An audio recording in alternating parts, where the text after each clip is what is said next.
नमस्कार दोस्तों, हमारे चैनल में आपका स्वागत है। मैं डॉक्टर अजिंक्य देशमुख। आज मैं आपको प्रोस्टेट ग्रंथि के बारे में थोड़ा सा जानकारी देने की कोशिश करूंगा।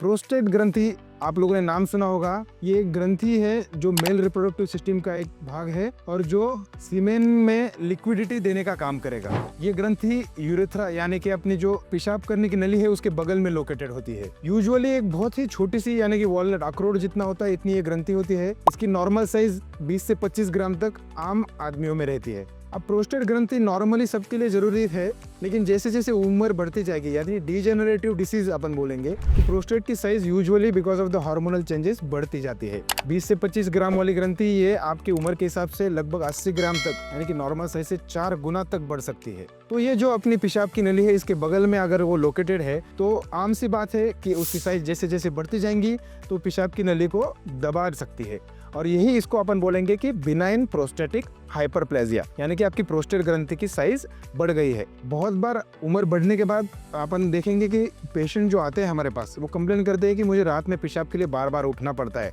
या तो पेशाब का जो स्ट्रीम होता है वो पुअर होता है यानी कि पहले से थोड़ा पहले गिरती है पेशाब, या तो एक बार जब जाएंगे तो ऐसे लगता नहीं कि साफ हो गई है पेशाब, या तो ऐसे होता है कि कंट्रोल नहीं कर पाते हैं पेशाब को, अर्जेंसी हो जाती है, वॉशरूम जाने से पहले ही पैंट गीली हो जाती है। ऐसे कंप्लेंट के साथ जब भी अगर अडल्ट आदमी है जो कि 50 या तो 60 की उम्र के आसपास का है, ये पेशेंट को हमको यूजुअली हमें पता चलता है कि इनको प्रोस्टेट ग्रंथि की समस्या हो चुकी है। तो अपन कैसे पता करेंगे कि प्रोस्टेट की समस्या है और उसका इलाज कैसे कर सकते हैं? तो बहुत ही आसान सी टेस्ट है अल्ट्रासोनोग्राफी ऑफ प्रोस्टेट, यानी कि प्रोस्टेट की ग्रंथि की सोनोग्राफी करनी पड़ेगी अपने को। उसमें अपने को पता चल सकता है कि पेशेंट की प्रोस्टेट की ग्रंथि की साइज बड़ी है क्या, और अगर साइज बड़ी है तो वो यूरेथ्रा को यानी कि पेशाब की नली को दबा रही है क्या। दूसरी एक टेस्ट इसके लिए जरूरी होती है कि ये जो ग्रंथि बड़ी है, साइज बड़ी है, ये बिनाइन है यानी कि सिर्फ साइज बढ़ चुकी है, या मैलिग्नेंट है कि इसमें कैंसर की भी संभावना हो सकती है।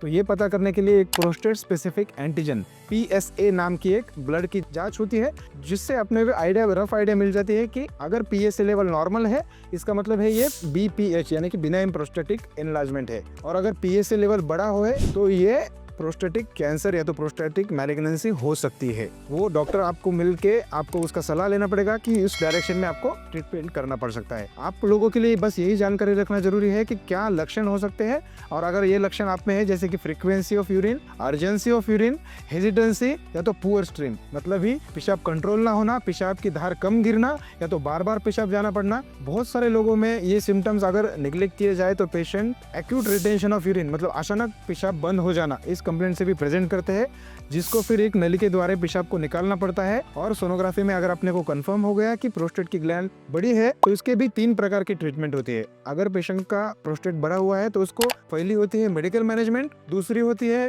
लेजर द्वारा या तो नॉन इन्वेजिव इंटरवेंशनल रेडियोलॉजी द्वारा प्रोस्टेट की ग्लैंड को क्लम करना, और तीसरी होती है surgical that is transurethral resection of prostate TURP, जिसे बोलते हैं प्रोस्टेट को अपन यूरेथ्रा के थ्रू एक स्कोप डालेंगे और प्रोस्टेट का जो भी बड़ा हुआ हिस्सा रहेगा उसको ऑपरेशन द्वारा निकाल देंगे। ये पेशेंट पूरी तरीके से मेडिकल या तो सर्जिकल मैनेजमेंट से पूरी तरीके से ठीक हो सकते हैं अगर आपने सिम्टम्स को जल्दी से पहचान लिया और जल्द ही आपने डॉक्टर के सलाह लिए, टेस्ट करवा लिए और आपका डायग्नोसिस कंफर्म होता है तो आप बहुत जल्द ही ये सारी समस्याओं से ठीक हो सकते हैं। भले ये प्रोस्टेटिक मैलिग्नेंसी हो यानी कि कैंसर, या तो प्रोस्टेटिक हाइपरप्लेजिया यानी कि BPH, ये दोनों भी बीमारियां पूरी तरीके से ठीक हो सकती है। अगर आपको इसमें कोई भी संदेह है या तो आप कोई भी सवाल पूछना चाहते हैं तो आप नीचे दिए कमेंट सेक्शन में आपके सवाल पूछ सकते हैं, या तो डिस्क्रिप्शन बॉक्स में जाके हमारे वेबसाइट को फॉलो कर सकते हैं। हम आपको ज़्यादा से ज़्यादा जानकारी देने की कोशिश करेंगे और उम्मीद करेंगे कि आप अपनी लाइफ हेल्दी तरीके से जी सके।